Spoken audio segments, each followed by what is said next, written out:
హైకోర్టులో lunch motion petition దాఖలు చేశారు BRS working president KTR. Formula ఈ కార్ రేసింగ్ ఏసీబీ కేసుపై హైకోర్టులో క్వాష్ పిటిషన్ వేశారు.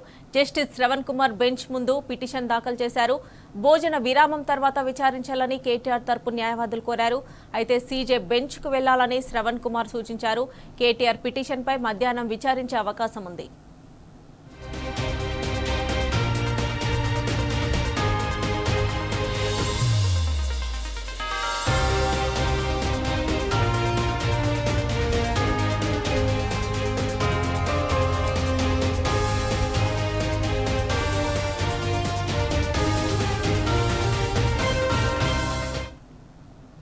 హైకోర్టులో లంచ్ మోషన్ పిటిషన్ దాఖలు చేశారు BRS working president KTR.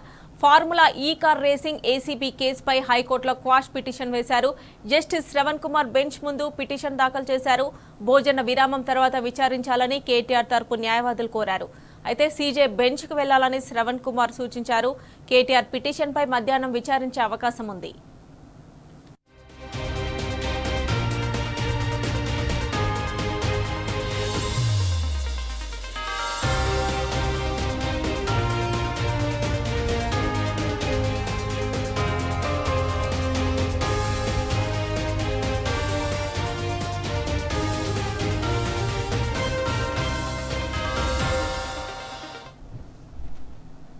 Formula ఈ రేసింగ్ లో ఎటువంటి అవినీతి జరగలేదని కాంగ్రెస్ మంత్రి పొన్నం ప్రభాకర్ స్వయంగా మీడియా సాక్షిగా వెల్లడించారని కేటీఆర్ అన్నారు.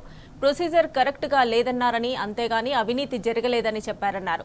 అటువంటప్పుడు ఏసీబీ కేసు ఎందుకని కేటీఆర్ ప్రశ్నించారు.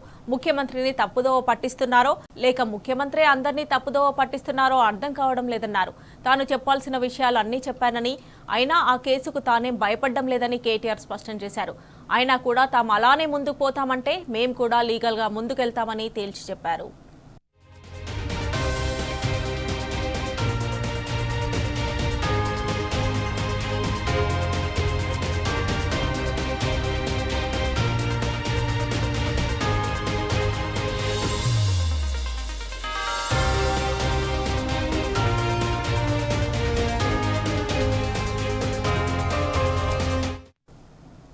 ఓఆర్ఆర్పై టీఓటీ విధానంలో తాము 7,400 కోట్లు తెచ్చి రైతు రుణమాఫీ చేశామన్నారు.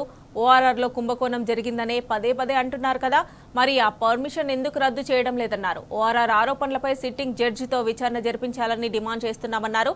అసలు కేసు ఎవరికి అప్పగించాలో కూడా వారికి తెలియదని కేటీఆర్ ఎద్దేవా చేశారు. 50 లక్షలతో పట్టుబడిన వ్యక్తి కేసు ఏసీబీ కిందకు వస్తుందన్నారు. నిన్న అప్పులపై హరీష్ రావు అద్భుతంగా ప్రసంగించారన్నారు. కాంగ్రెస్ ప్రభుత్వం అప్పులు చేసిందని హరీష్ రావు నిరూపించడంతో తట్టుకోలేక కేసు నమోదు చేసి సిట్ వేశారన్నారు. ఎమ్మెల్యేలకు శిక్షణ తరగతులు పెట్టి చెప్పులు ఎలా లేపాలో నేర్పించారన్నారు.